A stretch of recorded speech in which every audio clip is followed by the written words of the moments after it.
Following podcast contains spoilers, adult language, and, I mean, really, who cares about the rest? This is a message from the Office of Emergency Preparedness. Due to the recent crisis, we ask that you remain in your homes. Do not attempt to communicate or interact with the creatures, even if they are people you know. Lock your doors. Bar your windows. The dead are coming. It's time for Aim for the Head, an all Walking Dead universe podcast. And now, here are your hosts, Diana and Steve. Hi, and welcome back to Aim for the Head podcast. I'm Diana. And I'm Steve. And this is podcast episode number 289 with our ongoing slog of coverage of Fear the Walking Dead. This week we are discussing episode 3 of season 8. Title of this episode is Odessa. Let's change it up. I know it doesn't make sense that we do what we've been doing the last few weeks.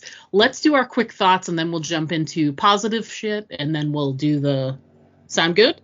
Yeah, let's do it. All right, cool. All right, so the last few weeks we've been doing come up with something positive to say. But first, let's talk about what a train wreck this episode was. And then we'll sort of, talk about things from the past and then jump back into the crap that was Odessa. So quick thoughts on the episode. Looks like you went first last week, so I should go first. Sound right? I believe that is correct, yes. So, what did you think, Diana? I've seen train wrecks that had more logic and through line than this.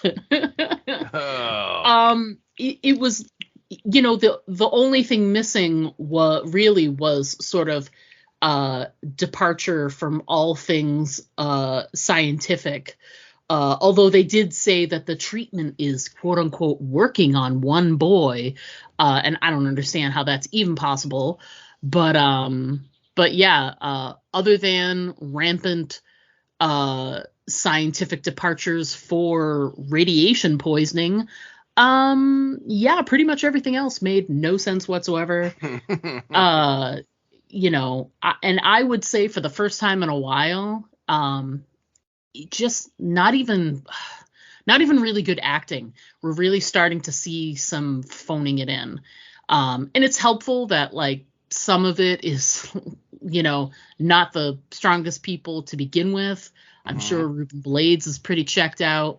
We got a slew of, unnamed actors, that were all of these parents. I really like the character of Shrike. I think the actress is a little bit uneven from time to time, sort of tends towards the dramatic. And so that all together with ridiculous situations that make no sense and explanations that really don't help situations. I don't know.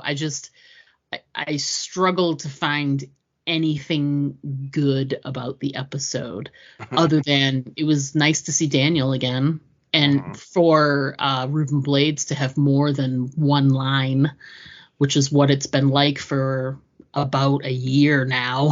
So, right. So that was nice to at least, I'll give you that. It was at least nice to see Ruben Blades, but other than that, just a steaming pile of dung. And you, sir, what were your thoughts on this masterpiece of the impossible and inane and ridiculousness?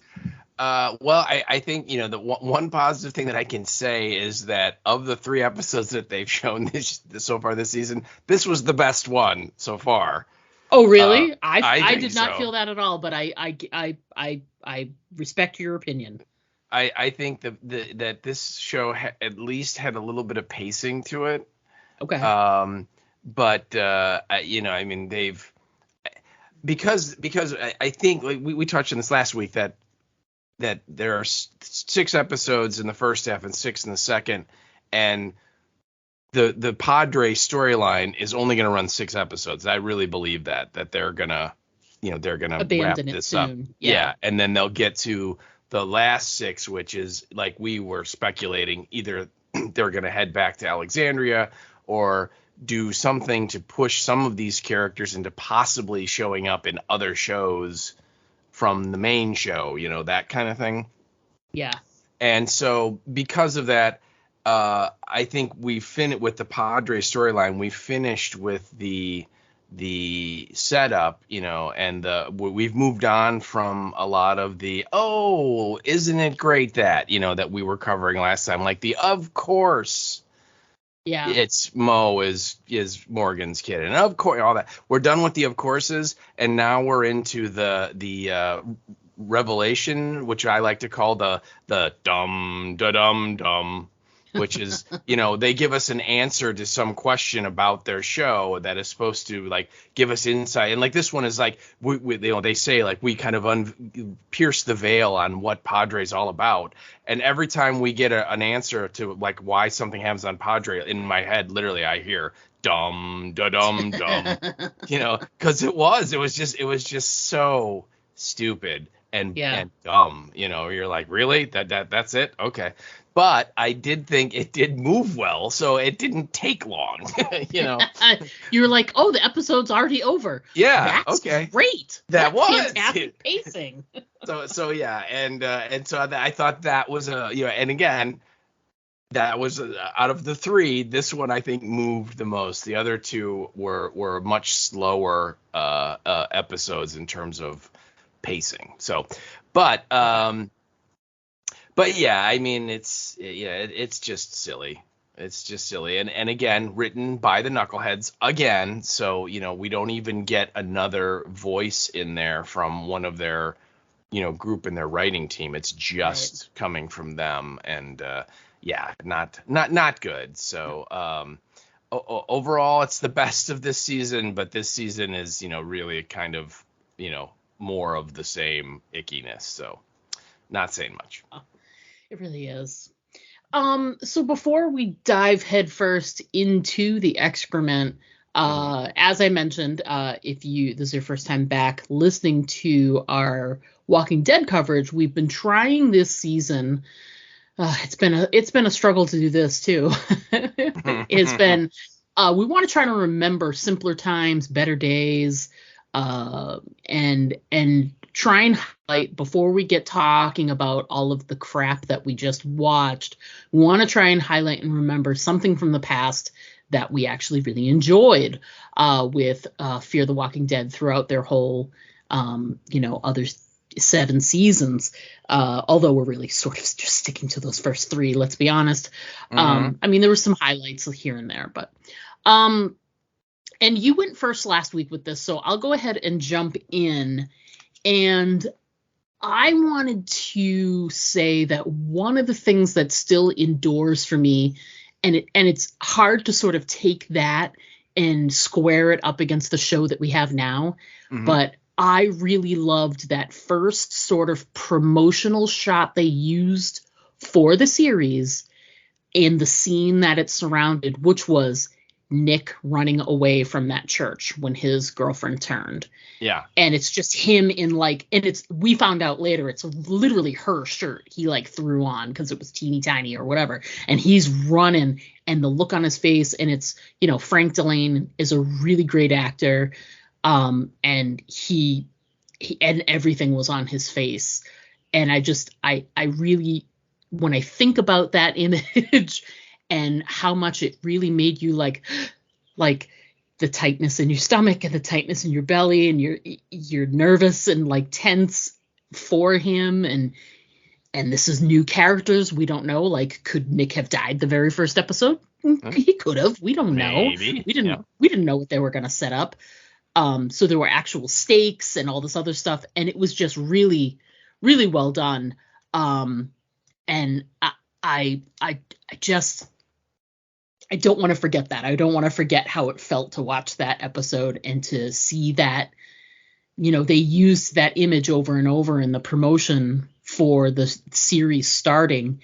And even though you sort of knew it was going to happen, the circumstances of that actual scene, it did not disappoint when the time came. And this was back in the time when they actually had scenes that had a lot of weight behind them. And that was one of them. And I thought it visually great, lots of really great tension, great actor doing great work. And I love that first image of Nick running. Thought it was great. How about you? Well, it's kind of funny that you're going back to the pilot, because I did too, and one of the things that I really enjoyed about the pilot episode was, if we remember, and it's kind of hard, you got to shake your brains, but way back when that started, Madison was like a school counselor.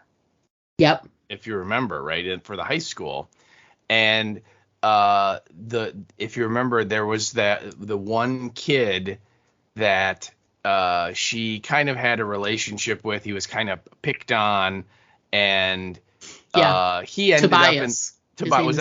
I was gonna say what his name was, yeah, and he ended up in the spinoff on the airplane, I think. Yeah. That they did the little miniseries, but I really liked his character on. In that first episode, and maybe he might have appeared in episode 2 as well, because he was like the only kid or the only person that we saw that kind of got what was going on, and was ready for it, And there's that scene in the school when he's like got like that like all those supplies and stuff and he's just walking around, and somebody's like, hey, and he's and it was sort of like he finally had his moment to shine. And yeah. No, go ahead, finish your thought. No, I was just gonna say that it was it was such a cool character, and yet on the main show anyway, I don't think you ever saw him again. He was, he disappeared. He was in those first ones or that first episode, and then that was it. He was gone, and he never came back. And I just remember at that point when, again, like you just said, the show's brand new. We don't really know who the characters are, the main characters are. We don't know what the show is really going to do, what where it's going, and to have that kind of a character in there that was I thought really well written and well played, and he's a minor character that he's in one or two scenes and then he's gone. I thought that was really memorable and something I really enjoyed. And I thought, again back then I was like, wow, what is this show gonna do? Because if that kid, if he was a throwaway, he couldn't make the main show. They must have a really good main show, So yeah. And they did for a little while. They did. They really did. Yeah. It's funny because Tobias comes up online all the time. He's kind of like the I can't remember the character's name, but you remember the Hispanic family in the very first season of that guy. What'd you say? They're the ones that get in their car and they're gonna drive like to California or something. Yeah. And he showed back up. He did. The one dude showed back up later on. When they did that, like, so many people have said online that it would be great, even if it's just an Easter egg style thing, to just sometime before this series was over, for there to be a moment where someone's in a group of people and, Tobias is one of them. So, but the further we get from California, the less likely that is. And obviously this was the Dave Erickson days, and those are long gone. But right. But you're right. Just to have a character who he certainly could have come back, because they had written it so well, and it was just such a great slice of humanity. This one kid, and it was funny how prepared he was too. Oh yeah. We were like, I'm going with that kid over there because he knows what's happening. Yeah, we're gonna follow him, and just how he like was thriving. In this meltdown that was going on, that when everything was normal, the kid just couldn't function and it had a lot of problems. It was picked on and everything. But now he's like, yeah, this is my jam. Let's go. Yeah, no kidding, right? Yeah, loved it. Yeah. All right. So, God, enough with the good stuff. Now back to the bad stuff. So before we get into details about the episode, let's go through the episode description, and that's your jam. So why don't you go ahead and do that, and we'll move on. All right. Well, I have to apologize to everyone first because there is no sponsor for this week's episode. And, I tried. I did. There just was nothing about this episode that jumped out to me that I thought I could make a 30, 45, or 60-second spot on. The only I had two possibilities that I was working on, and one would have been Daniel and his tea. That I thought was a funny joke, but I couldn't really think of how to make it work. And the other one would have been like the shipping yard, with all the ghouls. And again, and at some point, I think I was trying to make that work. And at some point, I just went, "Why am I doing this? It's just not worth it," So Totally. Yeah. So anyway, I apologize for that, but hopefully next week's episode, King County, where Morgan will be back, doing, I'm sure, incredibly dumb things. We'll have some fresh ideas pop in. So anyway, with that being said, our episode description is, again, it's episode 8.3 of Fear the Walking Dead, entitled Odessa, and our description is as follows. Mo's hunt to prove Padre's true intentions has her in over her head as she's drawn into the large web of secrets. Dum, da, dum, dum. And that is your episode description. It really feels like they should have written in the words dum, da, dum, dum, just because it's like there, the intention, the feeling. Yeah, it's right there. It's funny when you watch it, at every, like, what I'm sure the knuckleheads are thinking are these major beats of the script, right? We're like, and then we're going to reveal this. And at every one, you can see where they are. Literally, if you your boyfriend, girlfriend, husband, wife, whoever you're watching it with might look at you a little funny. If you actually say out loud, dum, da, dum, dum, it makes the episode go a little quicker. That's awesome. Oh my God, look at these tips for watching the episode, people. I mean, we're providing a service here. We are. What we're doing. We are here. We care. We care. They don't care, but we do.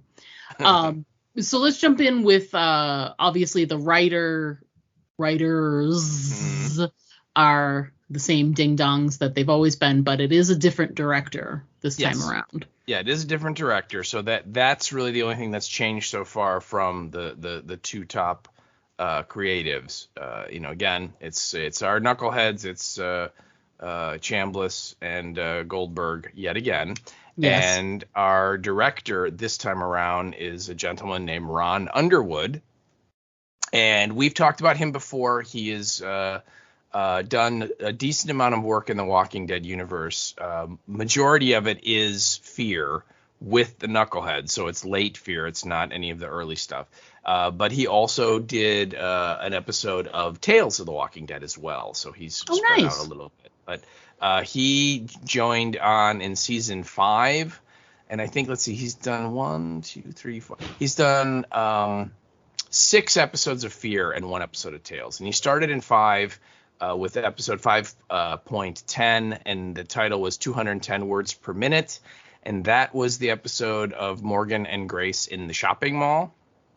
If you remember that lovely story, I do. Where they find the fully functioning ultrasound machine, and at the end, literally as they're driving away from the shopping mall that is fully stocked and still intact, and June literally says, "Someday we'll find a place where we can call home." And you're just like, what about that? But anyway, turn around, idiots.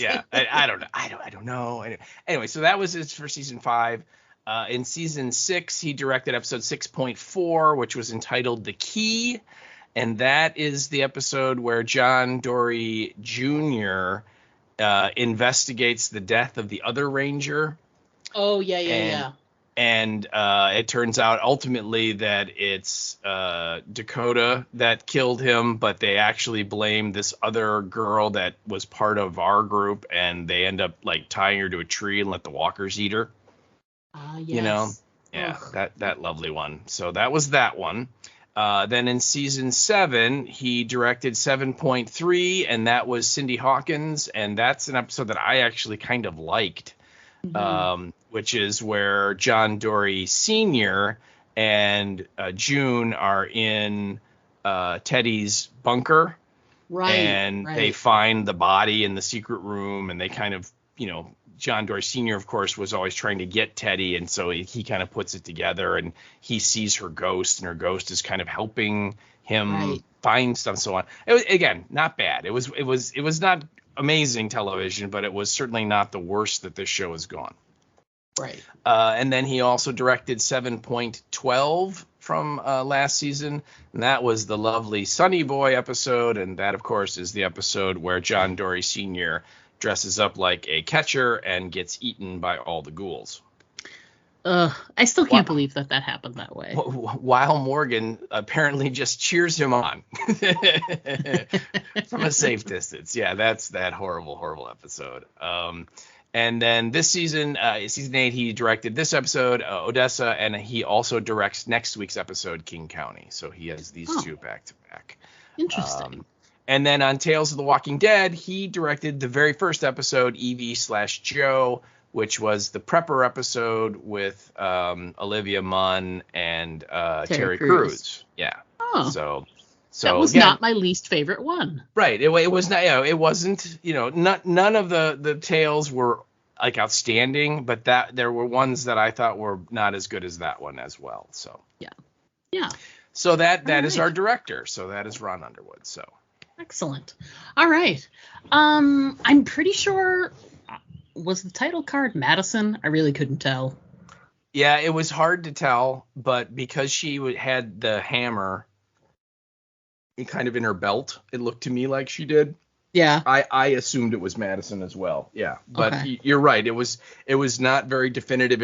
If it was whoever it was, they were either stepping into or right in front of one of the boats. Yeah. So you could see that, but that was really all that you could see. And again, if it wasn't Madison, I mean, maybe it was June. I mean, it looked like it was a girl, but yeah. I don't know. I mean, could it have been Dove? I guess maybe. I don't know. But yeah, my feeling was it was Madison. Yeah, I was going off of I think there was a backpack there too, but it looked like there was some longer hair involved. So I was like, I guess Madison. I don't know. I don't know. Yeah. And like you said, there was not a lot of clues around. I mean, they did have the boat and all that other stuff, but it was kind of vague because, it didn't really point to anything huge in the episode. So probably the first disappointing title card of the season. They usually have one that you're like, it didn't do anything for me. The other two have been okay so far and have at least had some contextual like episode clues or Easter eggs, and not this one.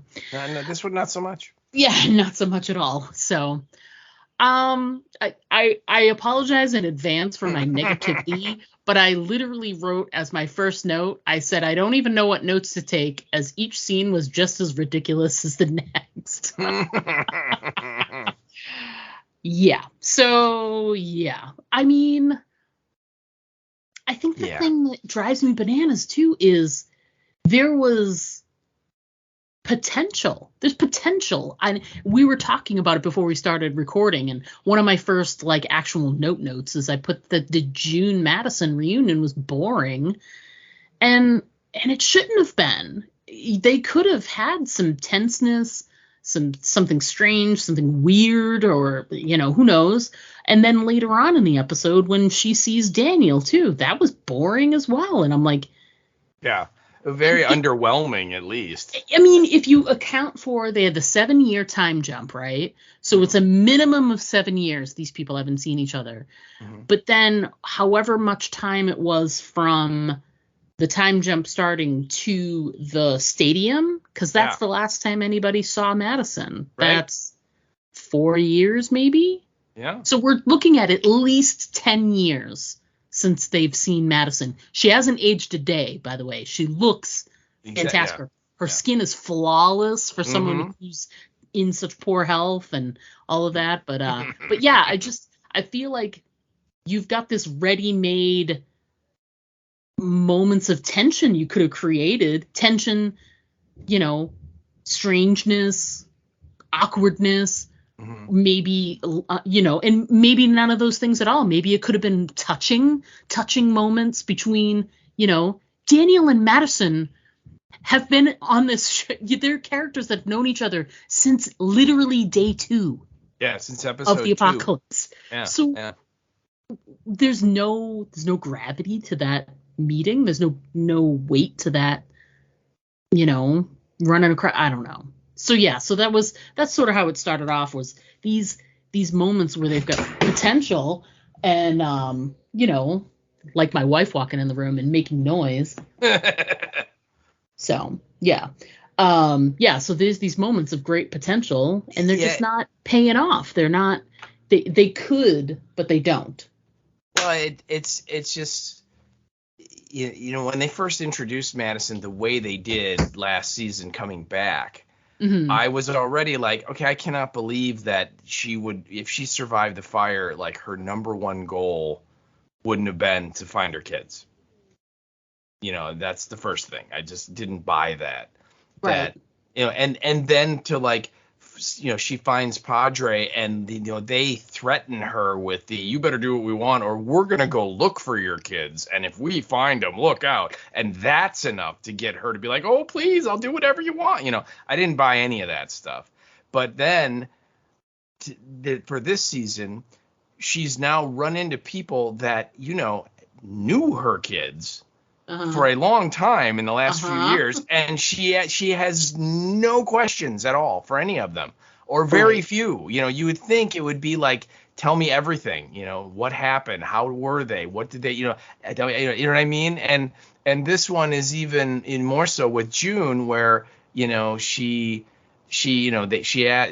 talks about the radiation treatment, and she mentions Alicia, and you would think that Madison would be like, wait, Alicia got bit? What are you talking? What do you mean? What, huh? But no, they're not nothing. So, I mean, it's safe to assume that Morgan maybe filled her in on a lot of the Alicia stuff, because they did have like at least some kind of time together. But you don't hint at it. If you don't tell us that happened, we're going to assume she knows nothing. Yeah. And why? And here's the thing, even if she doesn't ask, I would be like, don't you want to hear about Alicia and Nick and all of the stuff that's happened with them? And you had a connection with Charlie, and Luciana was pretty much your daughter-in-law at some point. You know what I mean? Like, you have no questions. No follow, absolutely no follow-up questions. And actually, I think Madison says at one point, when she's talking to somebody, and she said, Morgan and I, we didn't get a lot of chance to talk before Padre separated us, like the first time way back before the time jump. So if that's the case, why doesn't she want to know? Like, exactly, where are her questions? You make a fair point. Her not asking questions is just ridiculous. Yeah. But the June Madison reunion, I thought, again, very little. I mean, it could have been a lot, particularly because, and they do at least bring up the point that Madison knows June as Naomi. Which, if you remember, June was part of the stadium group for a little while. She was. And she was Naomi because this was pre-John Dory. Yes. And then she ran away from the stadium. I can't remember if it was, the fire happened and she ran away, and that's when she kind of washed up literally on John Dory Jr.'s doorstep there. Or if she left before. But in any case, she was there for a small period of time. And so they reference that. Right. They bring that back. But yet again, Madison, the mother of all mothers in the 3.5 previous seasons she was on the show, where she would literally kill other people to protect her children. And now she's just like, man, I don't care. Yeah, it's neither here nor there. Yeah, I don't need to hear anything. No, that's fine.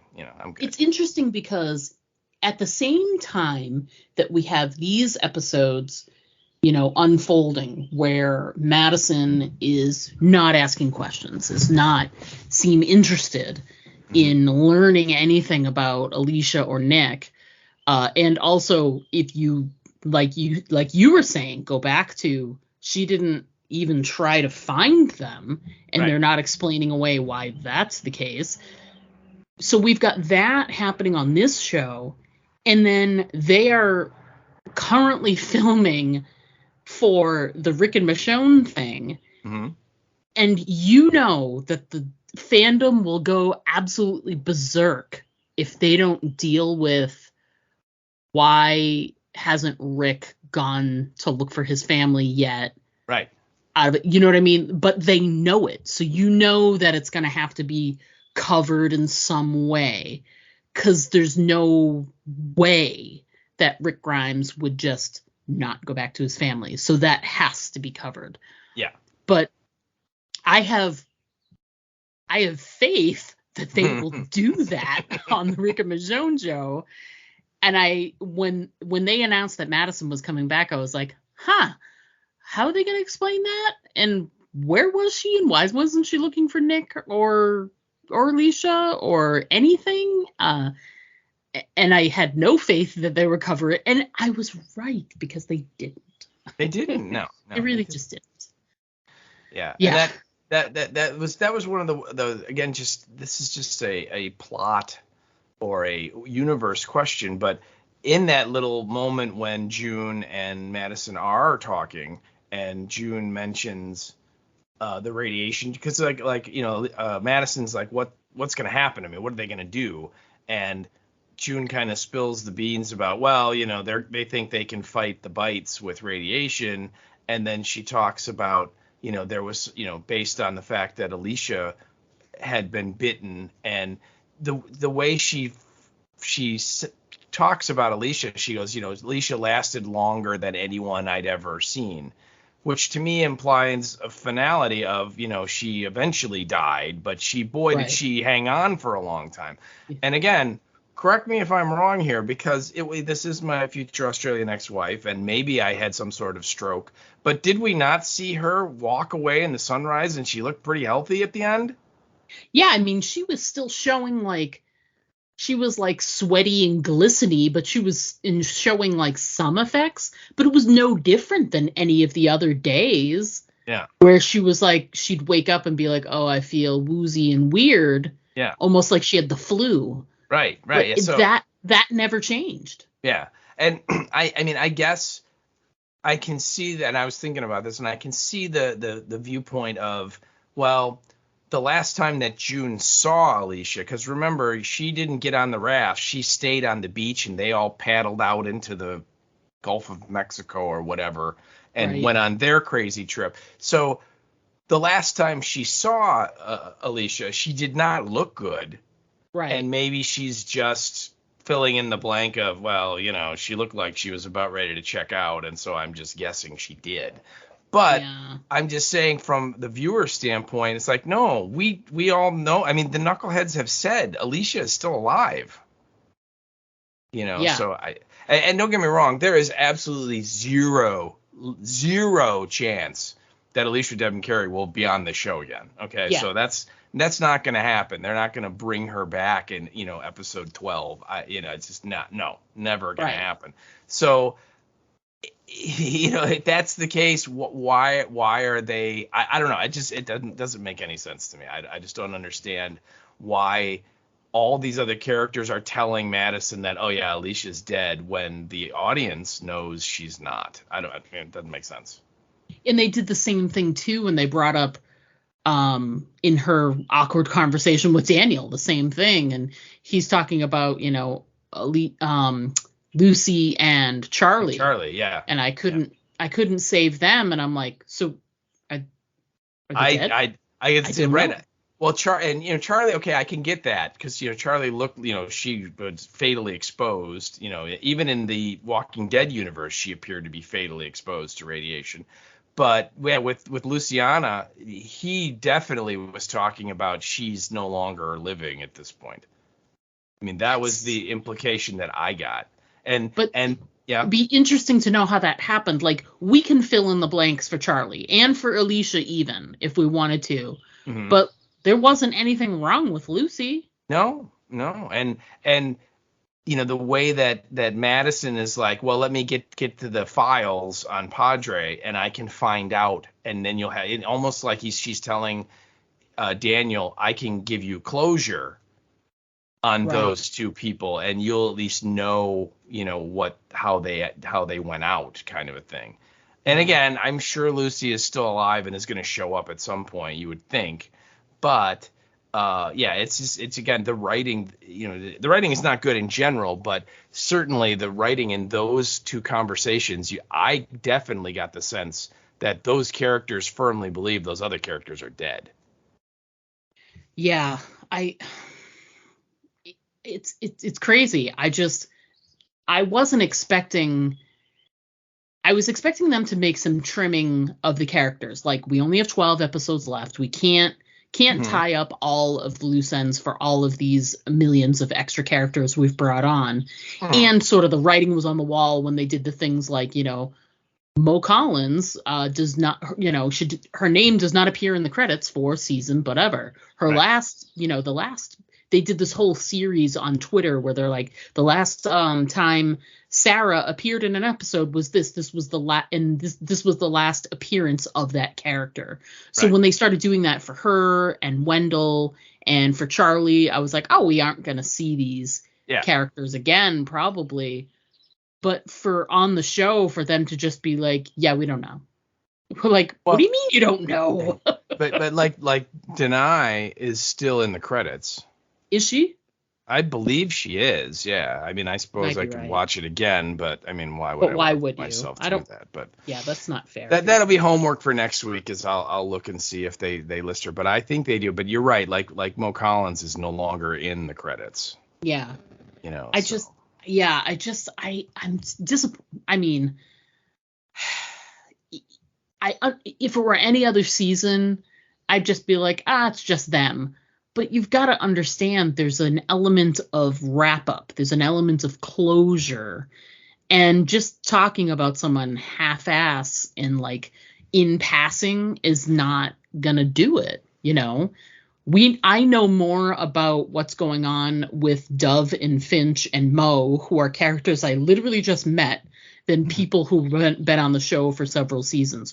Like, where in the world is Strand right now?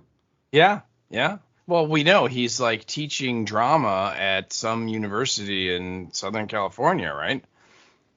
Yeah, so they'll just have to go find him there because that's where he is. Oh my God, ridiculous.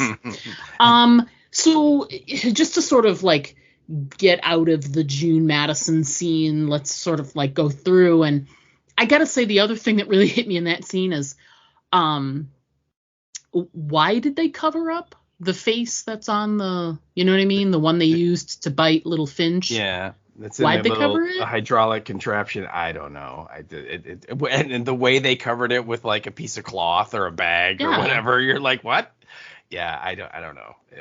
Are they trying to be like the, Jason with the sack for the head thing? Yeah. Or maybe they don't want it to drool on the floor. I don't know. I have an answer, which is they ran out of prop budget for that episode. They covered it up because they didn't have use of that head anymore. Yeah. So that's why. Well, they did have a different. It was not the same head because the head from last week was the annoying guy's head. Right. So this was, and when they do, because they do, when they finally do show the head and it's got all the broken, nasty teeth and stuff, and it, is kind of moving into to bite Madison when Ren and Dove show up and all that stuff happens and it stops. But yeah, the first time you see it where you can hear it and it's growling in there and Madison's clearly aware that, okay, there's a zombie head in there, but she's like, why did we not see it? I don't know. Yeah. Oh, I went to look on IMDb just to sort of, I didn't want you to have to go through the pain. Oh, well, thank you. So the people that were listed as credit only, so they're still in the credits, but did not appear in the episode. Obviously, Lenny James for Morgan and Dwight and Grace and Sherry, yada, yada. But also Victor Strand and Luciana Okay, are so both. they are still listed. They're credited, but they have not made an appearance. Yeah, But, exactly. But I mean, this show for the last couple of years, there were whole, multiple batches of episodes where we don't see one or two people. Oh yeah. So that this is sure. not new for them. Oh, absolutely not. Absolutely not. I totally. They have done away with so many people. I really wasn't sure where Luciana stood. Mm-hmm.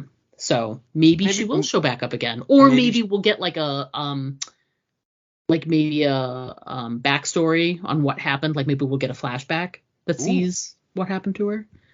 My guess is she went back to work at the refinery. Why wouldn't you? That's where all the kids are. I know. And if you're trying to save the kids from Padre, you might as well go to the source, people. That's where all of the children went. They're there somewhere. They're hidden under like a barrel of oil or something. Well, they're repairing the refinery from the nuclear blast because kids can do that. It's the next chapter after Build a Plane. That's right.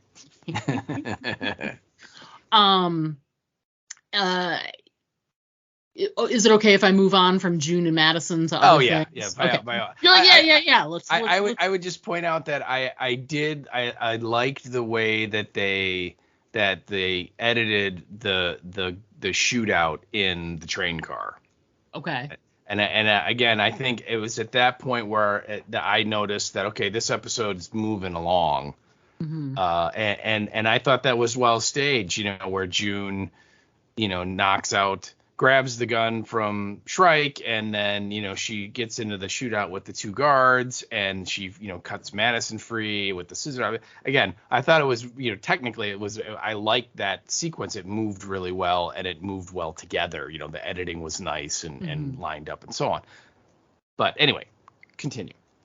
Oh, the next big set piece of the whole episode was, you move away from, disappointing reunions. Mm-hmm. Then the next thing is disappointing explanations for how Padre came to be. Yes. And my thoughts I have on the whole Padre reveal, everything, including, the kids, the dad who was the general, all this other stuff. I'm surprised that, and I put in my notes, you're telling me that Padre was this secret government project and one guy was in charge of it? So he didn't say, hey, we're going to go do X, Y, and Z. I'm leaving you in charge to some other dude. Some other person with the army, man or woman. Doesn't matter who they are. But he didn't have a second command. Like, I need to go do this thing. You stay back. Keep everything secure. If I don't come back, the protocols. That feels more like chain of command-y kind of stuff. Right. Because, the military works in that method, the chain of command-y stuff. It's literally number 2. Shave your head. Number 2, chain of command-y stuff is very important. And I wanted to say, too, that I like the idea that there's this sort of secret government and apocalypse only contingency plan that exists. I'd love to think that there's some like manual somewhere, some sort of secret thing that can happen. This was very extensive. Mm-hmm. And then if an outbreak happens, everything moves into what to, it's code Green Eagle or whatever, and what to do. I think that idea is actually kind of interesting. Mm-hmm. But everything that they've done and said, and I'm talking including the people that were sort of in that hole where Teddy's people were, where they had the manuals on Padre that were in that bunker area underground, that from that and to this description, it's just all dumb. The only thing they did that was even remotely interesting was that they had the general mention, I've been in touch with Senator whatever that dude's name was, that appeared 2 seasons ago or a season and a half ago. So it does connect those storylines, but but not in a great way. So there was potential here for something that would be interesting, something we haven't seen before, and they just are not, they're just not coming through on it. It's just so dumb. It's all down to one guy and his two kids. Yeah. That's it. Yeah. This was the first dumb moment, and I'd say I like Michael B. Silver. That's the guy who played the general. I like that guy. He's a veteran TV actor and has been working in TV for like 30 years. For me, I just remember he was on NYPD Blue back in the 1990s. Oh. And he was like, in his 20s, and he played like a district attorney that, the NYPD Blue cop show, they'd arrest someone, they'd bring them in, and then his character would invariably come in and, get the case and file the charges and do all that stuff. And he's great. And he's been in a bunch of shows. I mean, a long career. I like him. I think he's good. And yeah, that character was terrible last night. I mean, it's like, it really was. Yeah. I'd have to say, though, I did laugh out loud when he, again, looked at his kids and said, "I'll be right back." Because that's never been used before. Oh, it's like, dude, you got to know your surroundings, man. I mean, you are basically living a horror movie. You don't say that. I mean, yeah. But, this idea that not only is there no second in command, although the guy that comes up to them and says, hey, we're ready to go, and he goes, okay, give me a minute. That guy's a captain. So he could have been the second in command. But this idea that, okay, kids, I'm going to take all of the adults that we have here and we're going to leave for a little while. But don't worry, I'm like you just said, I'm like, really? That's not how the military does It's not how it stuff, works. Yeah. And you as like, if you're that captain or a lieutenant or someone else that's underneath this general, and you see this special project that you know about, that you're a part of, and you feel honored that you've been asked to be a part of this for your country, to help bring the country back to where it was prior to this apocalypse, like help maintain normalcy, yada, yada, all of that. And you're going to go on this mission and leave it all to the general's two ding-dong kids. Yeah, and even if they didn't leave them in charge, then there's nobody in charge. Yeah, we're going to just leave all these supplies here for anybody to take. To me, it's like, and I get it, because I was wrestling with that whole notion, and I was like, well, what's to say that there was, like, let's say, 10 military officers that were read into this super secret military thing, and they're sort of like, say, spread out all over the country, or maybe they were even close by. You're depending on those 10 people to maybe make it to, and we're assuming they're on Padre Island, obviously. You're assuming that they get there and, convene together to be like, okay, this plan is being put into motion. So even if you allow for, okay, these 10 people who know about this program, they're going to get here and then put everything into motion, and like 6 of them die on their way because they're overrun by zombies or whatever. Even if you allow for that, there still had to be other people other than the general, and you did see other officers. So it's like, I was trying to say, well, maybe not everybody made it. I'm like, well, some of them did, because there were other military people on that dock as he was leaving. And they're fully armed guys, and I find it hard to believe that they would give up their position, and not, it just makes no sense. There's no military tactics that would ever allow any of that to happen.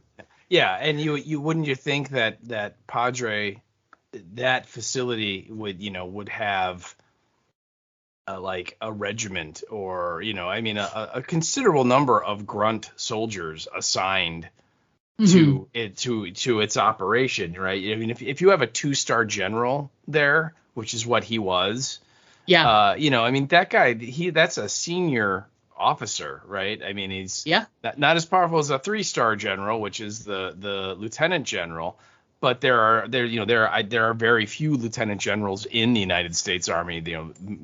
Major general, which is 2 stars, the most common, and so that guy would have a significant infrastructure, that he'd be in command of. You can make the argument of, this is when the end of the world is happening, and they just, couldn't get the troops there. They didn't, Right. You know what I mean? They were either they ran away or they got eaten or whatever. They were used somewhere else. But still, it's like, really? So there's like only 8 people in charge of this whole operation. That's it. Right. So that was dumb. The whole the kids are gonna somehow sneak onto the boat was dumb.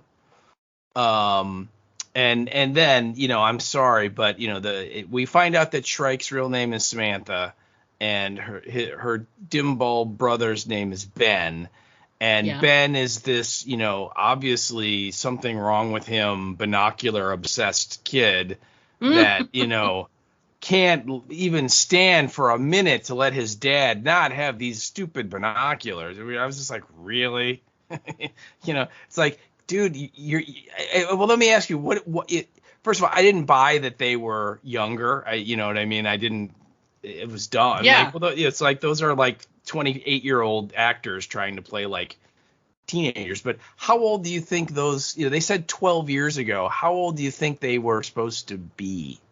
Probably I think they were probably trying to play them as like 16 and 18 or something like that, like in that range.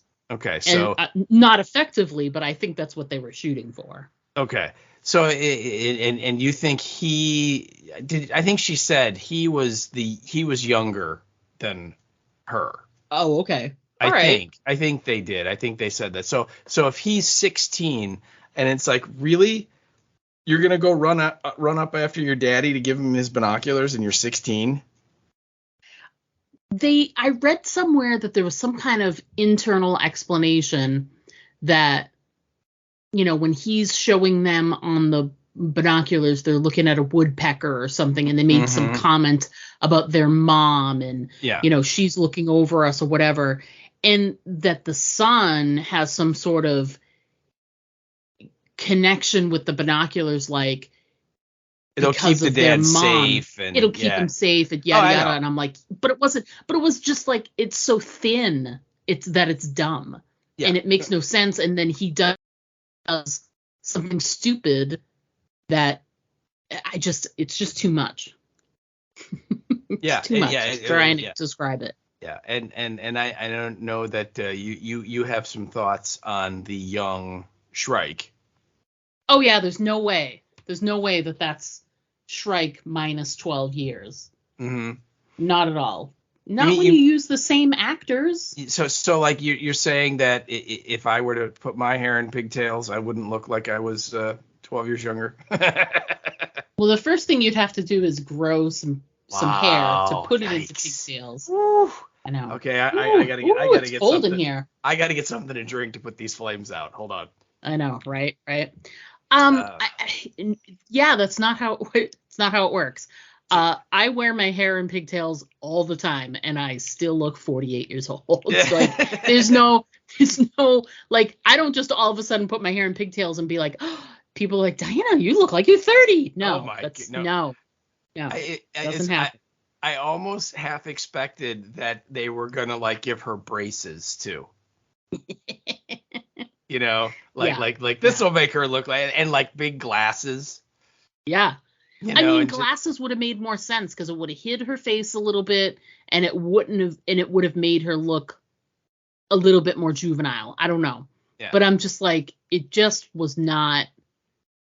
It did not work. It was very, the things that they did to try, and what they should have done, honestly, if they were going to put her hair like that, she should have been in a baseball cap. Oh yeah. Yeah. That's okay. So easy. That's so easy. See, for me, I would have gone like full headgear.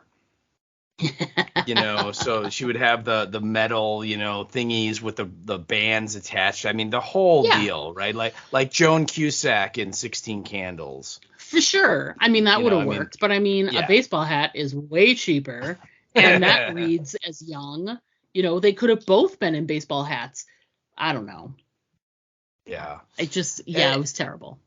And then the other thought that what one of the first like questions I had as I'm watching that sequence, because they go running into the shipping container yard, which is conveniently laid out like a maze, right? Right. And then of course they get surrounded by the ghouls, and then the dad finally shows up and kind of saves them for a minute, and then ultimately he helps them climb up to the top, and then he can't make it and he gets killed. But my thought was like, okay, so like he went off with like 10 soldiers that are like armed to the teeth with M16s and rifles, and yet none of them apparently got off a shot. Yeah, because you don't hear a damn thing. No, and it's not like the kids are that far away from where they are, right? And they're in this area with all of these metal containers that's going to make that noise echo and travel a lot farther than it normally would. But yeah, none of these soldiers and when you see them in the background in the beginning, I mean, they're not like National Guard guys that are like, screw ups and, their uniforms don't really fit and they're, smoking dope and drinking beer. I mean, these guys are like, everything is, they're like pros. They're neat and pressed uniforms, and they got badass looks on their face. These guys are serious, and all of them get killed before they can even pull a trigger. And I'm like, really? Yeah, that doesn't make any sense. Like, even someone who was inept would probably shoot a lot out of fear. You know what I mean? Right. But no, not these guys. I mean, yeah, that made zero sense to me. And they had such a great opportunity. Like, let's say they do shoot, they're eventually overcome anyway because it's a horde or whatever. Mm-hmm. But what a great opportunity they had to have people to have the kids trying to find their dad, and there's shooting, and the way it would, think of the sound design, how it would echo and they don't know where. that, and they wouldn't know where to go and how to find them, and they wouldn't see anything. They'd just hear all of that shooting. Right. That would have been so tense and scary, and the opportunity for a cool sound effect and it echoing and bouncing off the containers and all of that other stuff. It would have taken 20 seconds to do that and create a much more, like tense scene. And they just didn't. Well, and also they could have given their special effects group something to do. And, you could have had a moment where, one of the kids rounds a corner and you see, a bunch of ghouls and they're like chewing on the pieces of one of these army guys. One of them's got an arm, another one's got a leg, you know what I mean? That kind of thing where we actually see, for a show that's supposed to be about flesh-eating ghouls, we could actually see ghouls eating flesh. Just a thought. Right. But no.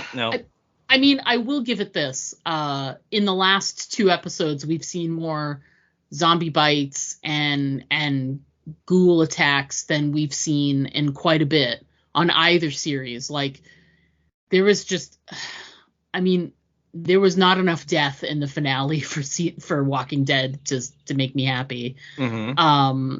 And people didn't. Excuse me. Oh, bless you. And people just never felt like they were in danger. We talked about that. Right. This was like, yes, it's a flashback, but it's a flashback to something that was like gross and tense to watch, etc. When the dad is attacked and finally eaten, and of course horrifying for you to watch your dad be eaten like that. And it's been a hot minute since we've seen someone go that way. So kudos to them for actually doing that, My only criticism, and this is where I just call shenanigans on that sequence, is that, all right, that guy was surrounded by zombies, and yet he and his children have this like 30-second goodbye, and I'm like, why are these ghouls not, just tearing him apart? And again, Right. I've seen, zombie movies. I know what happens, and most of the time in the zombie stories, there is one or two set piece moments where one character literally gets torn to pieces, and their intestines are ripped out, right? Or they're ripped into two pieces, and the ghouls drag the legs away from the torso. You know what I mean? And yet this guy is standing there looking, and there are ghouls on either side of him, behind him, and they're all just kind of looking at him, And I'm just, and I think it goes back to the knuckleheads are just squeamish, and they just don't like that kind of thing. Which is fine, but then you know what? Don't be showrunners on a zombie show. Yep. Yeah. Ugh. Yeah, you can't. And here's the thing. If you're afraid of that stuff and you don't want to write about, the icky stuff, then that's fine. Then excel at the other shit. Yeah. Because they don't excel at the other shit. So no. What's the point of being showrunners at all? I know. So, but yeah, so we do get him, and he goes away, and then of course we get a big dum, and that it's the kids, because there are only children left on Padre, and so these kids apparently are older than others. I guess we don't really know, but they go back and decide, shh, we're gonna come back. And none of the adults are going to be with us, and we're just going to tell all the other kids that they ran away because they got scared, and the other kids apparently will believe it, which I guess if they're little kids, maybe they would. But then, shh, we're going to pretend that our dad is still here, but no one will ever see him, and he's going to talk through the weird radio that needs to have a wire replaced so it wouldn't sound the way that it's in a Scream movie. And then we're going to keep our dad's vision alive or something. I don't know. I don't know. It just, it didn't make much sense to me. I saw someone write somewhere where it didn't make any sense for this guy who was so pro being with his kids, taking care of his kids, for his kids to then do this whole settlement anti-family thing where they took kids away from families. How does that make any sense? It's opposite of what he wanted to do. I mean, he wanted to start a new community. He wanted to build something from there because that's what, the instructions were, and they had the supplies for all of that. But the intentions were not to do what these guys are doing. It was to Well, and they initially she says that they decided to tell the kids that everybody ran away to spare them. Yeah. The trauma of coming back and saying, well, your parents are all dead. Yeah. But then to keep it going and have it mutate into this idea of, well, Padre will only take children. We will only take children. No, there are no adults. There are no family. None of that stuff. We won't allow that at all. How do you make that leap? I don't see that. That just doesn't make sense to me. At all. So.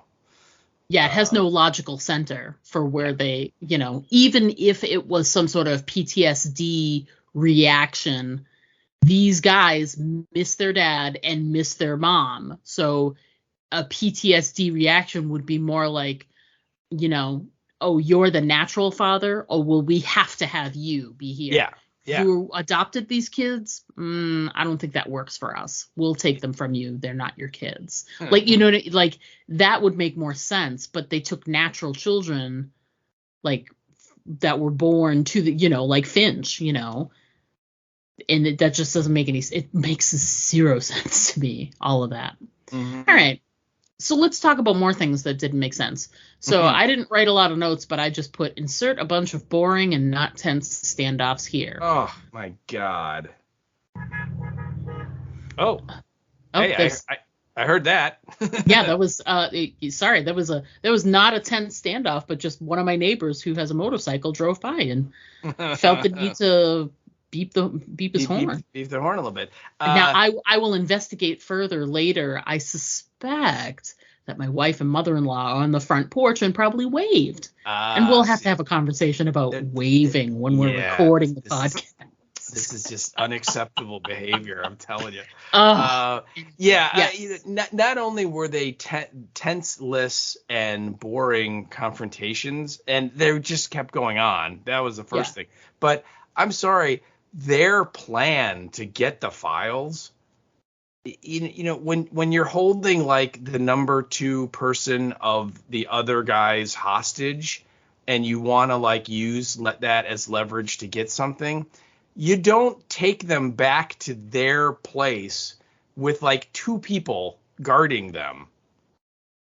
Yeah. And knock on the door and be like, you better tell us what we want. It's just that I was just like, what are you doing, Madison? I got to understand like sending someone back to Padre and be like, we have Shrike. Here's her fake finger. Bring some part of her outfit to show as proof, right?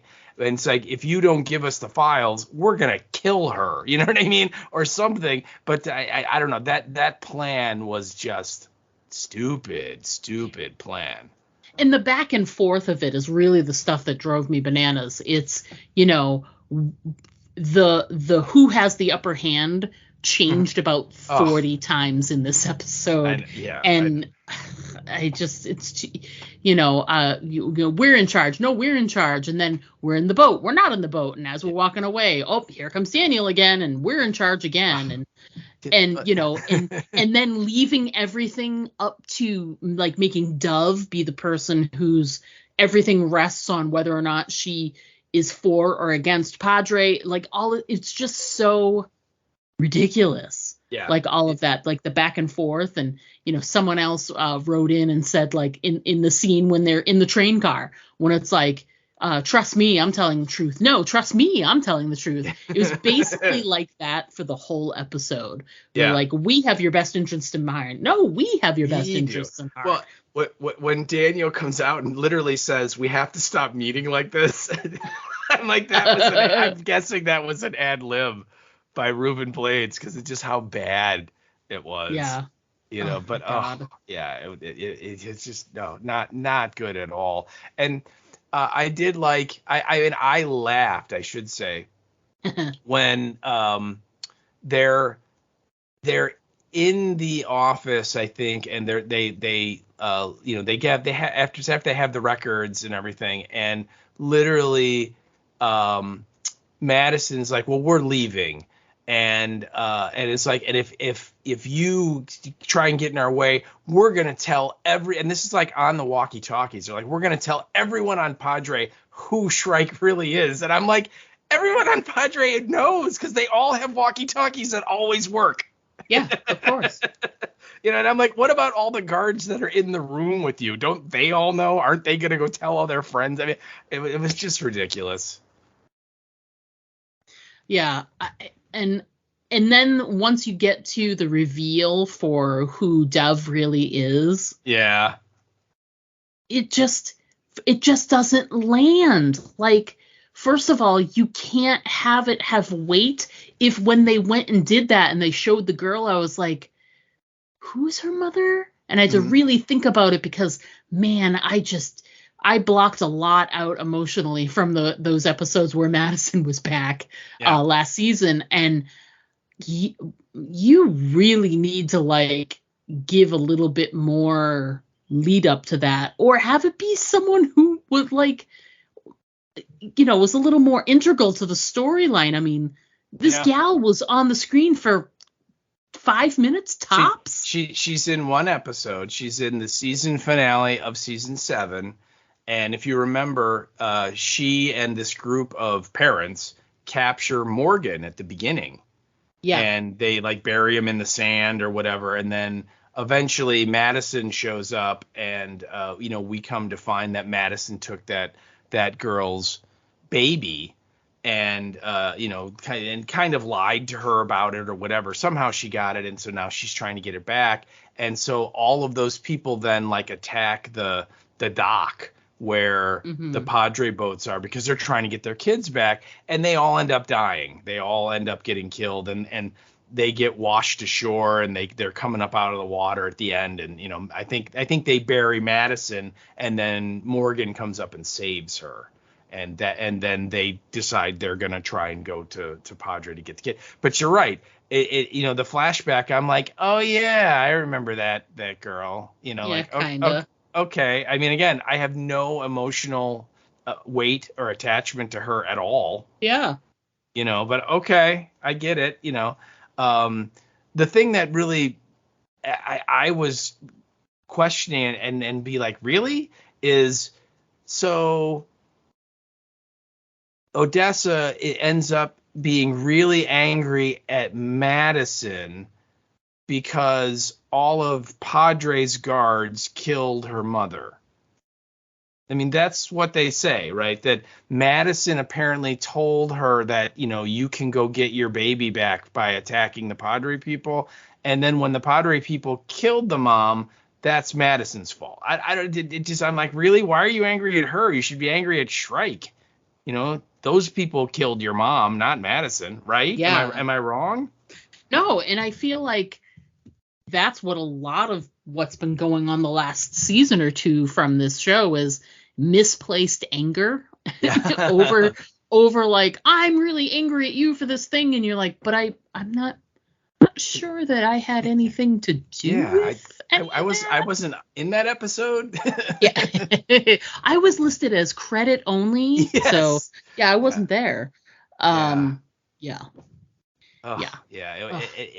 And they try and do the thing of the one gal in Daniel's group thinks that Dove might be her daughter, and and no, it doesn't. But even then, I'm like, okay, but I don't know you either. I just met you.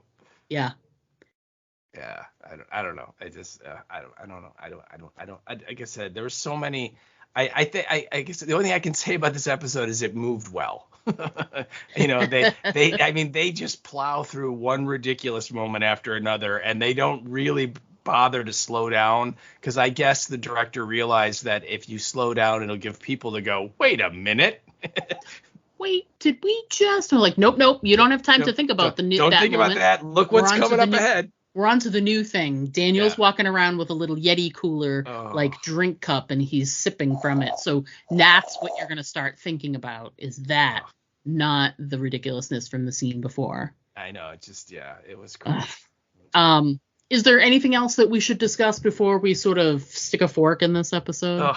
Well, and then this was just another weird moment. So at the end of the episode, and this is after the final confrontation where the power exchanges, where the Shrike's guards show up, and then Daniel shows up, and then Daniel's people end up taking all the guns from Shrike and those people, and so they kind of win the day.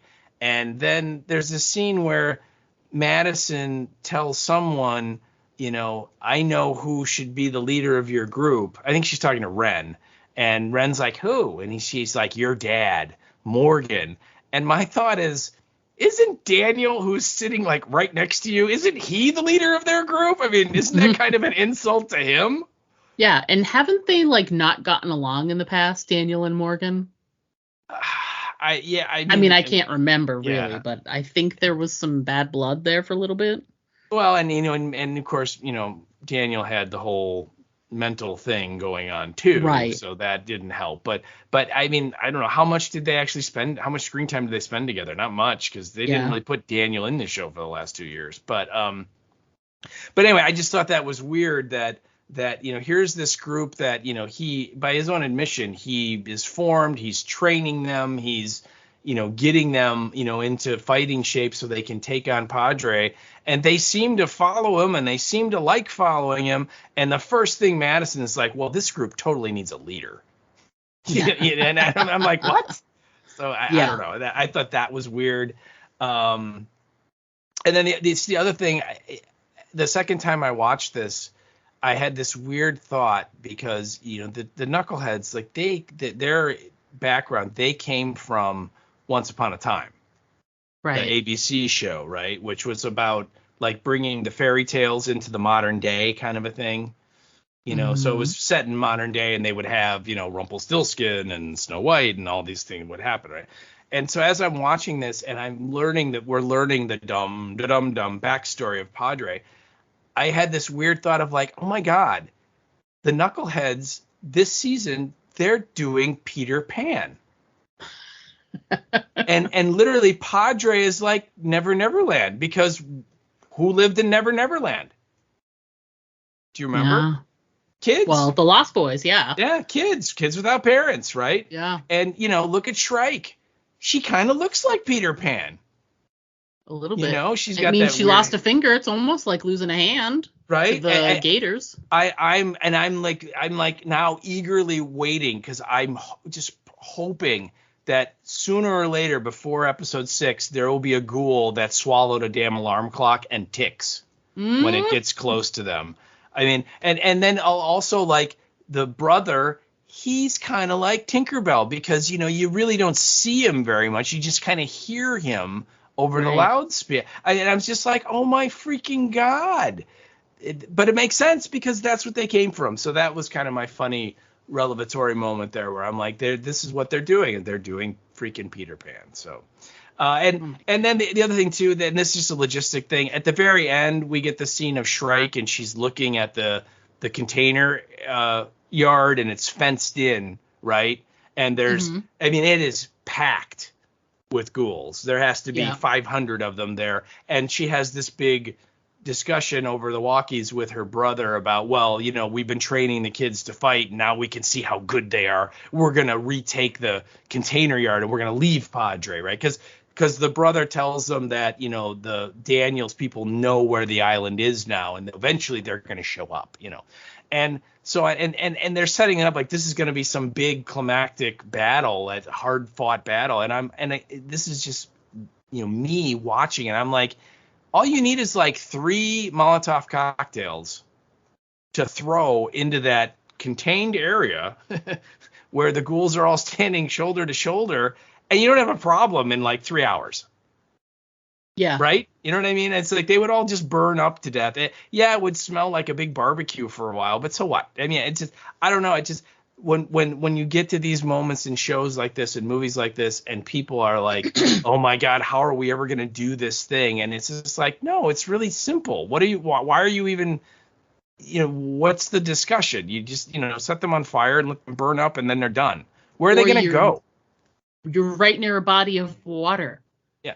Send them into the water. Like, do something. Like, there's got to be something you can do to get rid of them that is not what you think you should be doing. It's short of like, sending a whole bunch of people in to try and like fight them hand to hand, right, okay. Which is dumb. Yeah, right. But that's kind of what they set up, that's what they're going to do. Anyway, I thought that was just, they're trying to create tension, and I'm just like, nope, that's a really easy solve and not a problem. But Anyway, it was not entertaining, and it was nice to see Ruben Blades again, but no. Other than that, no, I did not find much in this that I liked at all. So yeah, he was probably the only highlight. Just even seeing him and having him speak, for the first time in ages. All right. Well, we're going to stick a fork in talking about the show from our perspective. What we're going to do is go ahead and take a quick break. When we come back, we're going to discuss our listener feedback and what's coming up next on the podcast. So everyone, please stick around, because we'll be right back. The following is an emergency action message. Civil authorities have identified a biological threat that they deem credible. This threat could potentially affect the entire continental United States. The dead are returning to life and attacking the living. 911, what's your emergency? There's a man on bed, and he's attacking another man. Looks like he's biting him, like on the arm. The initial signs are puzzling, unclear. Getting pulled out of their cars and thrown to the ground. It looks like the bus passengers are biting their victims. Soon, however, the reality is clear and undeniable. The crisis involving the recently dead continues. Parliament today passed a law that requires all bodies of the recently deceased to be registered and turned Toxic over. Bag Productions has captured the sounds of the zombie apocalypse and brought them to your gaming table. Background ambiences, zombie attacks, and radio transmissions that set the scene for your modern zombie adventure. Download MP3s from DriveThruRPG.com or ToxicBag.com. Hi, I'm Ross Marquand, and you're listening to the Aim for the Head podcast with Diana and Steve. And remember, always aim for the head, because body shots just don't work. Hey everybody, we are back. We are going to jump feet first right into our feedback. And I start this week, so I'll go right ahead, I guess. Jump right in there. So right off the bat, we have a let's see here. You're at the international desk. Something from our international desk. Here it is. I can hear it coming in along the wire. Take two. Yeah. So here we have some feedback from our pal Andy from Germany, who wrote in via email. And Andy has specific feedback in regards to last week's episode, so episode 2. And here we go. So Andy says, "Hello, Diana and Steve. My opinion on Dr.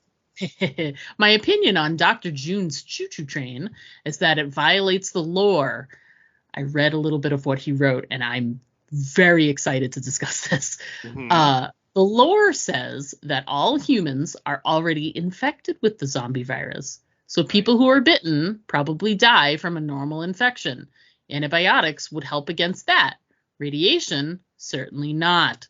Besides, thanks to fear, we know that the virus can withstand radiation. It can also withstand fire and being frozen and toxic substances. It can only be a mutated tardigrade or a cordyceps fungus with a little smiley face there. I like that. That's really interesting. And I didn't bring it up because I wanted to talk about it now. But it's true. If you think about it, sure, if someone gets bitten and you want to treat that bite, that's one thing, but it's not going to get rid of, like, the virus lives in you. It wouldn't matter that Finch is bitten. He's going to turn into a zombie when he dies anyway. Yeah, and he's absolutely correct, but I think, and I hate to try and get into the minds of the knuckleheads, but I believe why they're doing that is to help when people get bit, because sure. Yes, you're right, that eventually if you have a heart attack or you die of cancer, you get hit by a truck or whatever, in this universe you will reanimate and come back as a ghoul. It doesn't matter how you die. But if you get bitten, you develop the fever, and you're literally, your body just burns up. And kind of going against what he said, antibiotics do not help, and there is no way to fight that fever that you take on, and eventually you die from it. And so what they're trying to do in this case is they want to come up with a way to cure you if you get bitten. And a cure that's beyond you got bit in the arm, so we got to cut your arm off and hope we did it quick enough before the infection could spread. Which right now, that's really the only treatment that they have. And, like June said in last week's episode, when the kid had died, the annoying guy's daughter, she had been bitten in the back in some place where she can't amputate, and then, you're done. So anyway, that's what I think it is. But Andy, you are absolutely correct, man, that everyone has it. That's what the guy at the CDC said. Yes. Way back in season 1. So it's a really interesting take, though, because it does this again shows you the fear guys. They're just kind of flying in the face of all of the established canon of the show to tell their stupid story. But go ahead, continue. All right, so Andy continues on and says, unfortunately, logic doesn't get you very far with fear. I feel like that is the subtitle of every episode. Yes. Logic doesn't get you very far. Okay. It should be logic doesn't live here anymore. Yeah. He continues, in addition to the logical flaws I notice while watching the show, there are always more I notice when I listen to your podcast. Aw, that's so sweet. I'm so glad I can point out logical flaws. I wonder now how Padre got this safe haven reputation. They are just weirdos who kidnap kids. Yes. He's not wrong. No. Their reputation should be quite bad. Besides, Morgan and Dwight know about Alexandria. If they were looking for a safe place for their kids, they'd go there. I wonder, couldn't they just put people in June's area who already don't have their trigger finger anymore? Or does she then snip off another one? Boo-hoo, she got me for the 4th time today. I only got my little finger left. The whole thing is so silly that it's difficult to discuss it seriously. I agree. Yes, Well, there me is too. one good thing about it. It can't get any worse. And you see, Andy, that's where you're wrong. Oh, Andy. Because there's so much more scope for worseness. I think they've really only, sort of bitten off the tip of the iceberg, as it were. There's so much more room for suckage. Yes. And I really, really, really implore you to really just sort of, strap in the seatbelt and get ready, because it's only gonna, and you'll see, because this is your reaction after last week's episode. So this week's episode, it got worse from 2 to 3, so it's one has to assume 3 to 4 and then 4 to 5. It's all like a downhill spiral. It's like a snowball that's rolling downhill and getting bigger and bigger and shittier. Right. But I appreciate your positivity. Mm-hmm. Me too. Unfounded though it is. But maybe you will disagree. Maybe you really like episode 3. So we will see. I can't wait to hear next week. And then he includes, by the way, I had long forgotten that there was a daughter in June's backstory. You're welcome. It's amazing that the showrunners assume their viewers can remember something like that. And he also includes the Cookie Monster kid, which is obviously Sam, was eaten by walkers. Other than that, I can't think of any that was bitten on screen. Until the next episode, Andy from Germany. Andy, as always, great points, stuff to think about and talk about, and obviously laugh about. And I will now have to call Sam the Cookie Monster. Yes. From now on. I mean, really. Yeah, when the second paragraph, when he talked about Padre and how they're just weirdos who kidnap kids, when now with this revelation of that there are no adults on the island and it's all young children, people that are in like their early or mid 20s, right, that have started out as kids and have now grown up to be their young adults. Do you not remember like when the people came to get like Morgan at the end of season 7? Those were old people. Those were adults, right? Yeah. What happened to those people? Are these two, generals' kids fooling them into thinking that there are other? I don't know. He just brought that up and it just made me go, wait a minute. They've shown like adult people running Padre. What are they? Why are they not going, hey, wait a minute. We never see Padre. Wait a cotton picking minute. Yeah, I don't know. But anyway, Andy, great feedback, man. I love it. Always. Thanks for writing in, Andy. We will chat with you next week, I guess. Yeah. Right. We get to hear what you thought about this lovely episode. Okay, so we move on. We're still at the international desk, and we heard from our pal Bev, too, from very sunny Devon. So hello, Bev.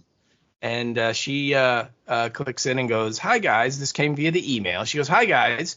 Still trying to remember what happened in this episode, even though I only watched it the other day. Oh, yeah. Short-term memory loss is the first sign of bad television, I'll tell you. Yes. Seem to remember something about some people who are old enough to know better follow their father into the apocalypse, even though he could take care of himself. That kind of sums it up. And she goes, what a shirt show of an episode. Not only are the characters that we know acting against how they would normally act, but characters that we don't know are acting like clueless 4-year-olds. Nice. Last week's plot centering around a potential cure heightened my curiosity, only to have it dashed against the rocks with a stupid origin story for Padre. There you go. Not wrong. She's not wrong. Then she goes, hopefully by the time the first half of the season ends, we'll be done with this Padre storyline. I would really like it if the final half saw Morgan finally take this crew back to Alexandria. Looking forward to hear your take on the episode. Bev, very sunny, Devin. So, Bev, we're glad that you're enjoying the good weather still. Mm-hmm. Yeah, you're right. The stupid origin story for Padre really kind of, darkened and dampened any of the interesting concepts that they brought up in this episode. Yeah, so, absolutely. Yeah. So Terrible. you ain't wrong. It was terrible. It really was. It was Yeah. like the Boston Celtics in a Game 7. Is that too soon? Am I too soon? I don't know. Anyway. Yeah. So thanks for writing in, Bev. Yeah, it is too soon. Damn it. She also wrote in a tiny message on Facebook when she was trying to think about what happened in the episode, and she just said that she was sitting having a pint trying to remember what happened in the episode, and she sent a picture because she's been doing that, and it's a picture of like this really cool pirate ship, and she says, yes, I live in a town with a pirate ship. Nice. And the picture is awesome. So go to our Facebook page and look in the comments section. You can see it. Very yeah. cool. So next up, our pal Lisa Dupre via Facebook. Hello, Lisa. So Lisa says, hello, Lisa. What I keep thinking is Radio Shack died out before there even was an apocalypse. So where's everyone buying their batteries? Maybe they sell C-cells at the Never Ending Ammo store. That's right. Yeah. I don't know if she was trying to do she sells C-cells by the seashore. C-cell batteries. Come get them. I don't know if that was intentional or not, Lisa. You tell us. Lisa, I'm going with the Mad Max Fury Road idea that there is a place called Bullet Town that they go get bullets at. And so then clearly right next to it or nearby is Battery Town. Right? Makes sense? Of course. Why wouldn't it be? Yeah, and I'm sure even then further down the road would be Radio Town or Walkie Town. Yeah, and that's where they all get their brand shiny new walkie-talkies that, as we've previously stated, always work.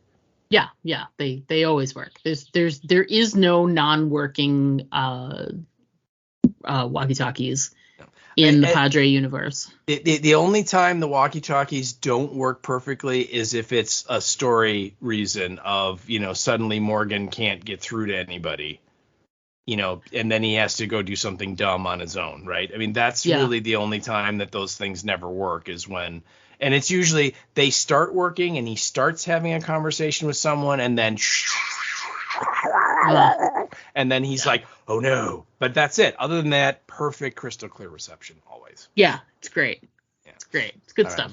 Thanks you, Lisa. For writing in, Lisa. Awesome. Yes, I love the battery thoughts. I love it. At the Never Ending Ammo store. I think we should work up T-shirts that say Never Ending Ammo store and come up with like a slogan, a logo or something. That'd be cool. Yeah, the apocalyptic Never Ending Ammo store. I like it.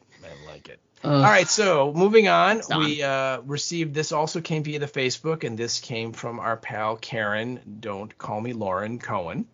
Karen. Hello, Karen. And she starts out, she goes, OMG, I cannot stand this show.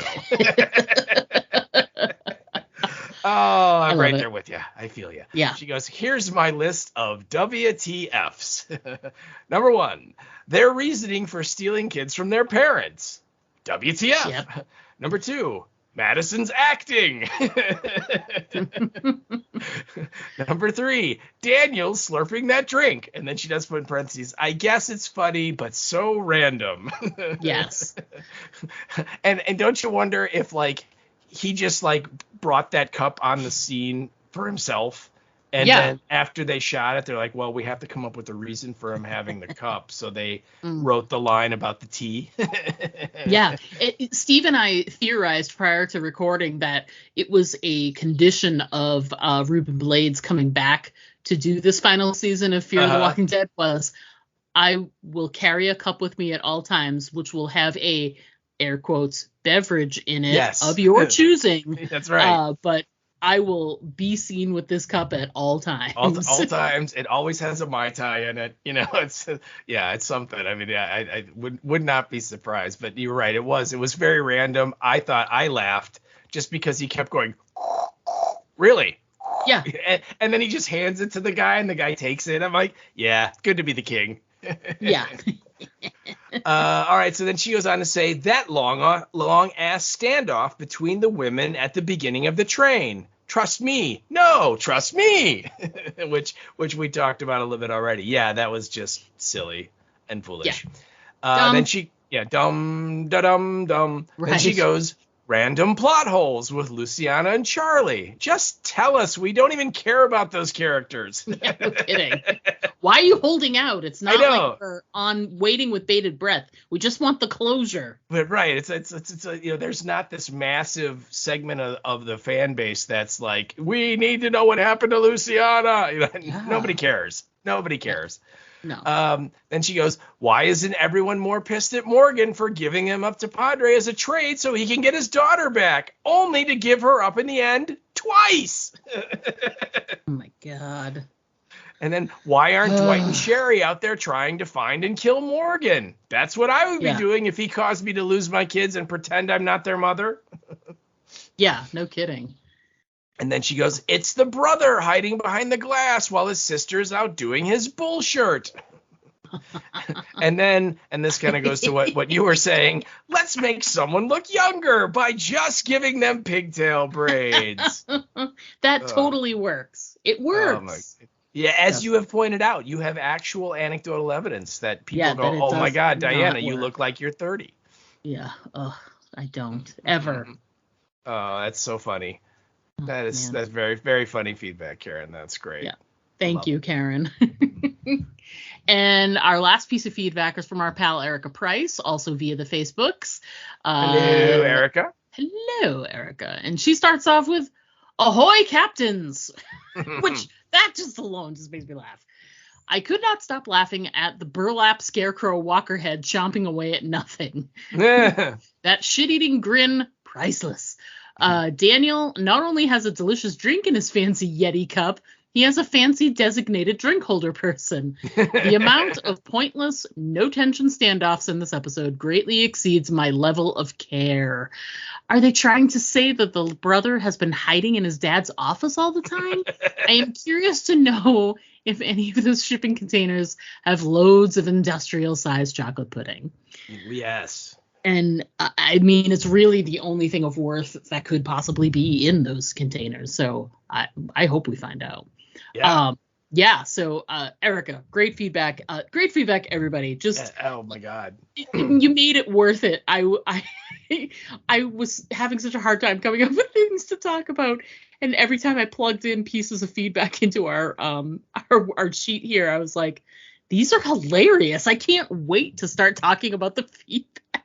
Yeah, so thanks, it's amazing. It's really fun, and I think we're all kind of on the same page here that this is really not enjoyable television, and so we're just finding the humor in there to kind of get us through it, and it's fun. It makes it more fun, I should say. It does. More funner is what it is. More funnish. Yeah, the funnest. Mostly fun. Mostly. So what's coming up on the podcast? Next week we'll be covering episode 4. Of Fear the Walking Dead. Episode 4 title is King County. And the description we've got so far is Morgan's return to King County gets complicated when Padre comes to collect. Yes. So yeah. They have teased this ever since they put together like little clip packages for what's coming up on this season and etc. And I'm actually kind of glad that they're getting to it as early in this season as they are and not like dragging it out. Like they may indeed have more, Georgia, Alexandria things like in that sort of area later in the season, but the clips that we got were just like Morgan with the sign on the ground surrounded by weeds that say King County. And you're like, oh, Morgan goes back to Atlanta. And you're like, and of course, everybody like loses their collective shit on the internet. Right. And I'm glad we'll get it out of the way now. And like I said, there may be more later, but to get these scenes with Morgan out of the way so that we can sort of move on to other things, I'd rather that, because they sort of already showed us clips from these scenes, so there's not a lot of tension involved in them. Well, which is pretty clear with all of this. This still season doesn't have any anyway. Yeah, I was going to say, even if they hadn't shown clips, there really wouldn't be much tension, but yeah. Yeah, so that's next week on the podcast. You must be pretty excited. We're less than 2 weeks away from your little Living Dead weekend, man. I know it's coming up. It's a week from this Thursday. So yeah, we have 9 days. So yeah, it's gonna be fun. I'm really looking forward to it. So many people are gonna be there that I've only seen in the movie. I always thought it'd be cool to meet. So yeah, it's gonna be a good time. Again, disappointed that you're not going, but you understand there's limited funds and time and all that stuff. So yeah, it's gonna be great, and I will give a full update. We're gonna try and one of the people that's gonna be there is Galen Ross, who plays Franny, one of the protagonists of the movie, and since we've already interviewed Patricia Tallman, we got her to sit down and talk with us. And we're working on another leading lady from the the George Romero zombie universe to sit down and talk with us.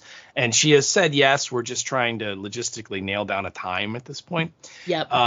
And so I'm in the mindset of, well, we just got to go and try and get everybody. So I'm gonna talk to Galen Ross and see if she is at all interested. So hopefully we will be able to nail that down and have her come on the podcast, and that'd be fantastic to talk about her experiences as well. But super excited. It's going to be a lot of fun, and obviously there will be a massive update when I come back. So yeah, absolutely.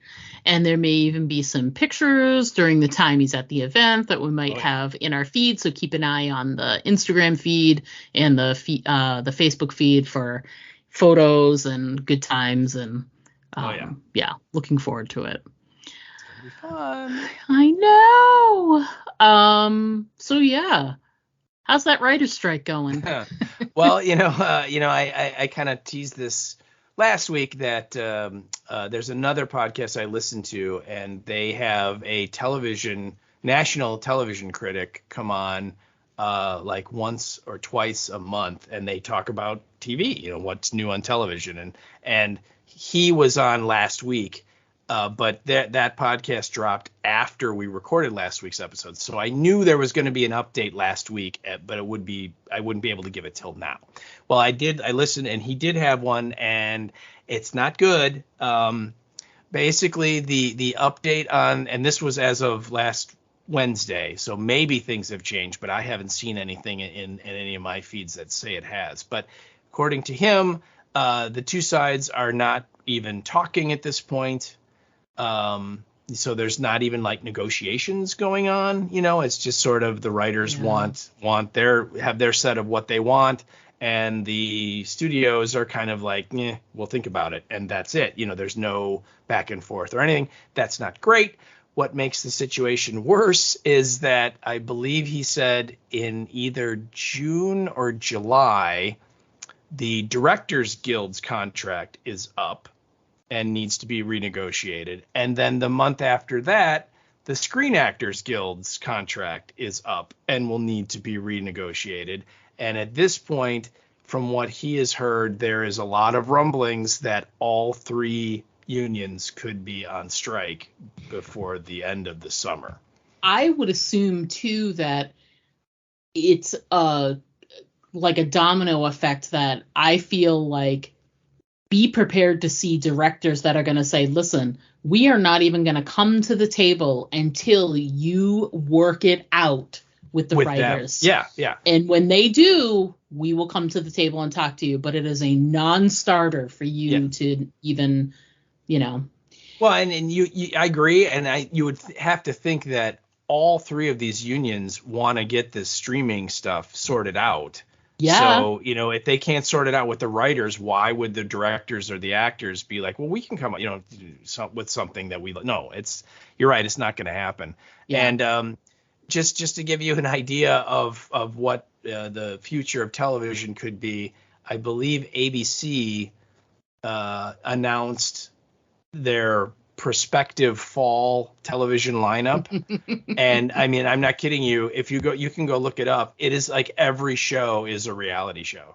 I believe it. Reality show and probably like maybe game shows too. Yeah, we'll see game shows and Survivor, Big Brother, American Idol kind of stuff. Yeah, shows that don't really require quote unquote writers to do. Right.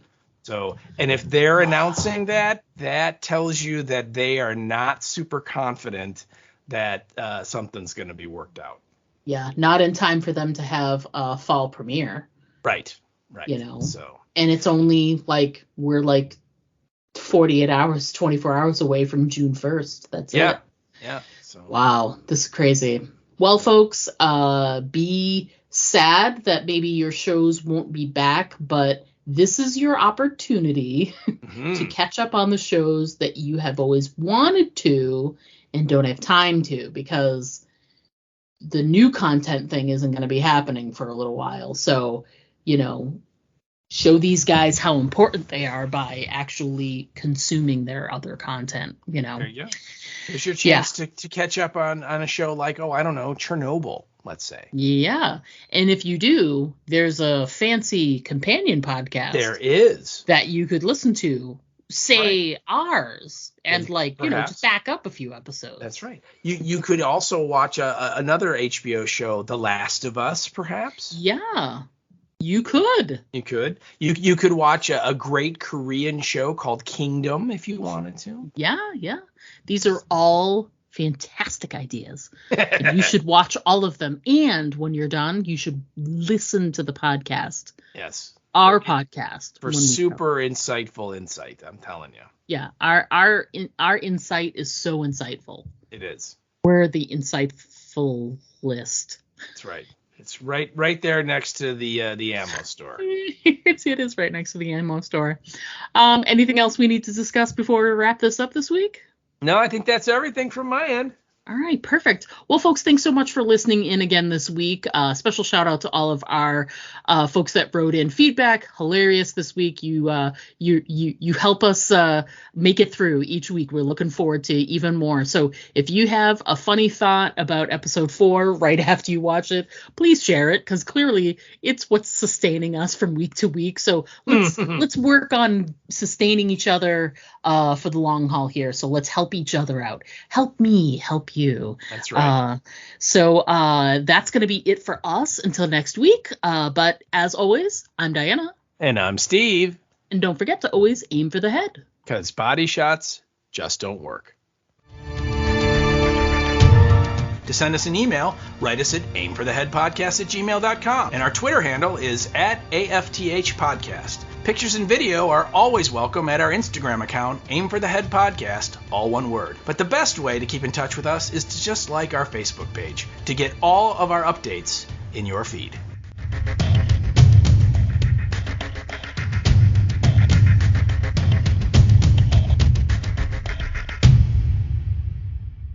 I really would have poured something in and made this be, air quotes, iced tea that I'm drinking right now, but sadly it's just iced tea. So, or is it?